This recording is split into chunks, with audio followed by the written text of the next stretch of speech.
നമ്മൾ മലയാളികൾക്ക് വിഷു എന്ന് കേൾക്കുമ്പോൾ തന്നെ മനസ്സിൽ വരുന്നത് ആ കണിക്കൊന്നയും പുലർച്ചെ കിട്ടുന്ന കൈനീട്ടവും ഒക്കെയാണല്ലേ. പക്ഷെ സത്യം പറഞ്ഞാൽ വിഷു ശരിക്കും കംപ്ലീറ്റ് ആവുന്നത് സ്നേഹത്തോടെ വിളമ്പുന്ന ആ ഇലയിട്ട സദ്യയിലാണ്. വെറുതെ കുറെ വിഭവങ്ങൾ ഒരുമിച്ച് കഴിക്കുക എന്നതല്ല സദ്യ.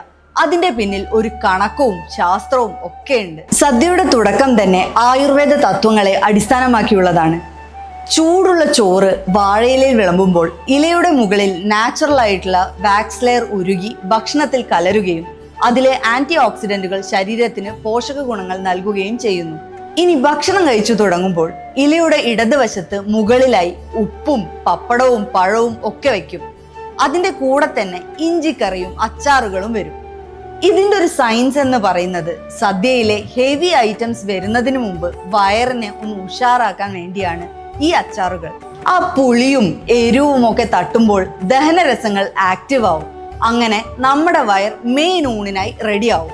അടുത്തതായി വരുന്നത് കായ വറുത്തതും ശർക്കര വരട്ടിയും ഒക്കെയാണ്. ഊണിന് തൊട്ടു മുമ്പ് ചെറിയ രീതിയിൽ മധുരം കഴിക്കുന്നത് എൻസൈമുകളുടെ പ്രവർത്തനം കൂട്ടാൻ സഹായിക്കും. ഇനിയാണ് നമ്മുടെ മെയിൻ ഐറ്റം ചോറും കറികളും. ഇലയുടെ നടുവിൽ ചോറ് വിളമ്പിയാൽ പിന്നെ 3 ഘട്ടങ്ങളിലായാണ് നമ്മൾ കഴിക്കുന്നത്.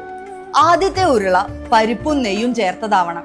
ഇതിലെ പ്രോട്ടീനും നെയ്യും വയറിൽ ഒരു സേഫ്റ്റി ലെയർ പോലെ പ്രവർത്തിക്കും. അത് കഴിഞ്ഞാൽ വരുന്നത് സാമ്പാറാണ്. പച്ചക്കറികളുടെ ഒരു വലിയ നിര തന്നെ ഇതിലുണ്ട്. വൈറ്റമിനുകളുടെ ഒരു പവർ ഹൗസ് എന്ന് തന്നെ പറയാം. മൂന്നാമതായി അവിയൽ, കാളൻ, ഓലൻ എന്നിങ്ങനെ നീളും. അവിയലിൽ പച്ചക്കറികൾ അധികം വേവിക്കാതെ കിട്ടുന്നത് കൊണ്ട് തന്നെ അതിലെ ഫൈബേഴ്സ് മുഴുവനായി നമുക്ക് ലഭിക്കും. ഇതിനൊക്കെ പുറമെ സദ്യയുടെ മെയിൻ ഹൈലൈറ്റ് ആണ് നമ്മുടെ പായസം. ശർക്കര ചേർത്ത പായസങ്ങൾ കഴിക്കുമ്പോൾ അതിലെ ഇരുമ്പ് സത്ത് ശരീരത്തിന് കിട്ടും. മാത്രമല്ല സദ്യ കഴിഞ്ഞുണ്ടാകുന്ന ഒരു തളർച്ച മാറാനും ഈ മധുരം നമ്മളെ സഹായിക്കും.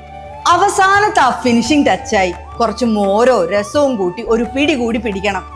മോരിലെ പ്രോബയോട്ടിക്കും രസത്തിലെ കായവും കുരുമുളകും ഒക്കെ ചേർന്ന് ആ കഴിച്ച സദ്യയെ മൊത്തത്തിലൊന്ന് ദഹിപ്പിക്കാൻ സഹായിക്കും. ചുരുക്കി പറഞ്ഞാൽ സദ്യ വിളമ്പുന്നത് ഒരു കലയാണെങ്കിൽ അത് കഴിക്കുന്നത് ഒരു സയൻസ് ആണ്. ഓരോന്നും കൃത്യസമയത്ത് കഴിക്കുമ്പോഴാണ് സദ്യ ഒരു പെർഫെക്റ്റ് മീൽ ആകുന്നത്. സദ്യയിലെ എല്ലാ ഐറ്റവും ടേസ്റ്റ് ചെയ്യുകയും കഴിക്കുകയും ചെയ്യണം. എന്നാൽ എല്ലാ ഐറ്റവും മിതമായി കഴിക്കാൻ ശ്രദ്ധിക്കണം. അപ്പൊ എല്ലാവർക്കും എൻ്റെ ഹൃദയം നിറഞ്ഞ വിഷു ആശംസകൾ.